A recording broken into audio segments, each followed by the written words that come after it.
ಈ ಕೇಸಿಂದ ಹೊರಗಡೆ ಬಂದ್ರೆ ಅಂತ ಹೇಳ್ತೀರಾ. ಕೇಸಿಂದ ಹೊರಗಡೆ ಬಂದ್ರೆ ನಿಮಗೆ ಪ್ಯಾನ್ ಅನ್ನೋದು ಬರೋದೇ ಇಲ್ಲ. ಬಂದಿಲ್ಲ ಅಂದ್ರೆ ಪ್ಯಾನ್ ಅನ್ನೋದು ಬರೋದೇ ಇಲ್ಲ. ಪಾಯಿಂಟ್ ಅದಲ್ಲ, ಪ್ಯಾನ್ ಅನ್ನೋದು ಇಂಪಾರ್ಟೆಂಟ್ ಅಲ್ಲ. ನಿಮಗೆ what is more important justice. ಇಲ್ಲಿ ಏನಾಗುತ್ತೆ, ನೀವು ಚೇಂಬರ್ ಎಲ್ಲರೂ ಹೋಗಿ ಅವ್ರನ್ನ ಒತ್ತಡ ಹಾಕಿದಾಗ ಏನ್ ಹೇಳಕ್ಕಾಗತ್ತೆ ಹೇಳಿ.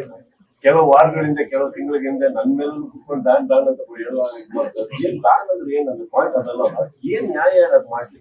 ನಮ್ಮ ಚೇಂಬರ್ ಇರೋದು ಅಲ್ಲಿರುವಂತ ಚಿತ್ರರಂಗಕ್ಕೆ, ನ್ಯಾಯ ಮಾಡ್ತಾರೆ. ಇದನ್ನೆಲ್ಲ ಬ್ಯಾನ್ ಅನ್ನೋದು ನಮ್ ವರ್ಡ್ ಅಲ್ಲ. ಬಟ್ ನನ್ನ ಕಾನ್ಸಂಟ್ರೇಷನ್ ಆಗಿ ಪ್ರತಿಯೊಬ್ಬರು ಚೇಂಬರ್ ಇರುವಂತ ಹಿರಿಯ ವಿಚಾರಕ್ಕೆ ಬ್ಯಾನ್ ಅನ್ನೋ ವರ್ಡ್ ಅಲ್ಲ. ಇರೋದು ನ್ಯಾಯ. ಎಲ್ಲರೂ ಬುದ್ಧಿ ಹಾಕೊಂಡು ನೋಡ್ತಾ ಇರೋದು ಪೊಲೀಸ್ನವ್ರಿಗೆ ಕೆಲಸ ಮಾಡ್ತಾರೆ, ನೀವು ಮಧ್ಯಕ್ಕೆ ಕೆಲಸ ಮಾಡ್ತಾ ಇದ್ದೀವಿ. ನಾಳೆ ಕೋರ್ಟಿಗೆ ಹೋದಾಗ ಅಲ್ಲೇ ನಡೆಯುತ್ತೆ. ಅದು ಇಂಪಾರ್ಟೆಂಟ್.